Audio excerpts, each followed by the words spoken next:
I've worked at the hospital for about 5 years now. I see people at their absolute worst and help people find their lives again. No, I'm not a doctor, I'm a social worker.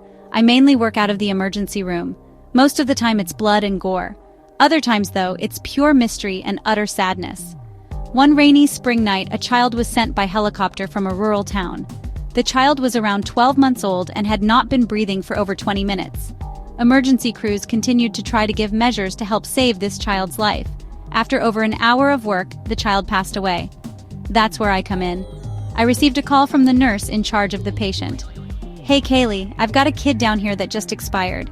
I'm not sure I believe the parent's story. Could you come down and see what you think?"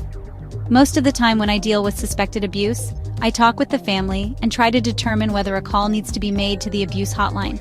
I've done this so many times that I don't really bat an eye at situations anymore. This one was different. I got to the room where a lifeless baby lay on the bed along with the 2 parents and 3 siblings. The siblings ranged in age from 12 to 9. They all had dark black hair that was pulled back into neat braids. They wore pink calico dresses and crisp white tennis shoes. All 3 of them stood beside the bed with their hands behind their back and eyes staring at the floor. Mom and Dad were also at the bedside, stoic, absolutely no emotion. I come in my usual fashion and introduce myself to them. No one makes eye contact with me. No one seems to breathe. After moments of silence, Dad looked up to ask me why I was there. I explained that I needed to talk with them about what happened that night. Mom took the other 3 girls out of the room. As they exited, they looked more like a military regime than children. Dad proceeded to tell me what happened. Well, Tommy was our foster son. We have had him since the day he was born.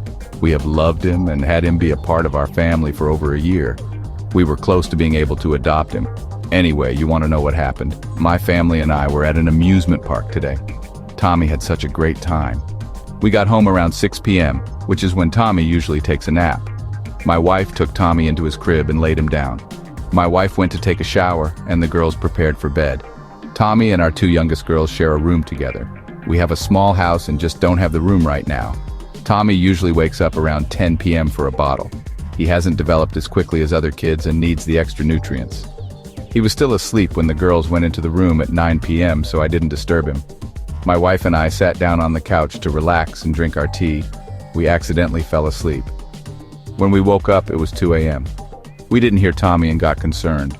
When we went into the bedroom, Tommy was still quiet. I started to get concerned and picked him up. When I picked him up, he didn't move and wasn't breathing.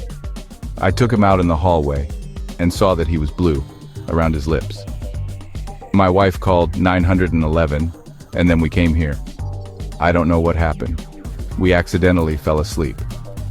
We never meant for any of this to happen. Mr. Thomas, I'm here to find out the facts. I'm not here to decide whether you did anything wrong. Losing a child is never easy, and I am here to help. We adopted our girls as a sibling group a couple of years ago. We were so happy when Tommy came to us because I had a boy. I love my girls, but it was exciting to have a boy. Mr. Thomas started to sob. Why don't you go out and sit with your wife and girls while I talk with the nurse?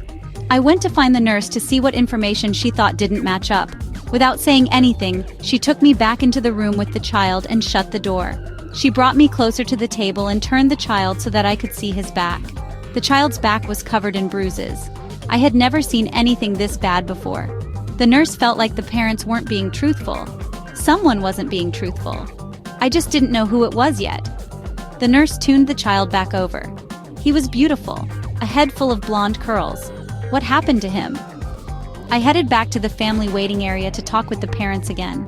When I entered, the daughters sat perfectly in a row with their legs crossed and hands in their laps. Their parents were not in the room. They stared at the television that was playing old cartoons up in the corner. Are you girls doing okay? I'm sure this must be hard for you. The oldest brought her stare from the television back to me. No, it needed to be done. I suddenly felt goosebumps run down my spine. What do you mean? He needed to die. He wouldn't have been a good fit for the family. My parents only need the 3 of us and no one else. Sweetie, it's really late at night and I'm sure you're tired. Are you telling me you know what happened to Tommy? Yes, we killed him. My phone buzzed with a text message from the nurse stating that the parents were talking with the doctor about the events of the night. I responded to have her call the police and to keep the parents out of the family waiting room so that I could finish interviewing the children. What happened to Tommy? Every night, my mom and dad pay more attention to Tommy than to us.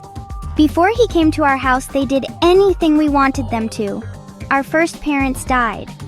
We wanted new parents, so I decided that we would get rid of Tommy so that our parents would pay attention to us again. My mom sometimes takes sleeping pills at night because she has trouble sleeping. When she got home, she started to make her and my dad a cup of tea while she was in the shower. While my dad was in his room, I put 3 of her sleeping pills in their tea.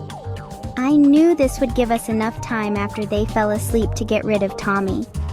Once I knew my parents were asleep, I came into my sister's room and we all helped.